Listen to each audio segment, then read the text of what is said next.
ಇವತ್ತು ಈ ವಿಡಿಯೋದಲ್ಲಿ ನಾವು ತೋರಿಸ್ತಾ ಇರೋದು ನಮ್ಮ ಮುಳಬಾಗಿಲಿನ ಹೆಮ್ಮೆ ಪುರಾಣ ಪ್ರಸಿದ್ಧ ಕ್ಷೇತ್ರ.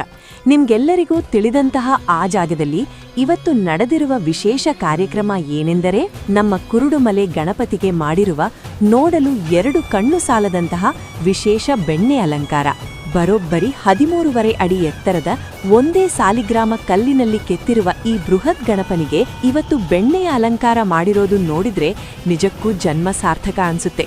ಪುರಾಣಗಳ ಪ್ರಕಾರ ಸ್ವತಃ ಬ್ರಹ್ಮ, ವಿಷ್ಣು ಮತ್ತು ಮಹೇಶ್ವರರು ಒಗ್ಗೂಡಿ ಪ್ರತಿಷ್ಠಾಪಿಸಿದ ಏಕೈಕ ಮೂರ್ತಿ ಇದು. ಅಷ್ಟೇ ಅಲ್ಲ, ತ್ರೇತಾಯುಗದಲ್ಲಿ ಶ್ರೀರಾಮ, ದ್ವಾಪರದಲ್ಲಿ ಪಾಂಡವರು ಪೂಜಿಸಿದ ಈ ವಿಘ್ನವಿನಾಶಕನಿಗೆ ಕಲಿಯುಗದಲ್ಲಿ ಶ್ರೀಕೃಷ್ಣದೇವರಾಯರು ಈ ಭವ್ಯವಾದ ದೇವಾಲಯ ಕಟ್ಟಿಸಿದ್ರು.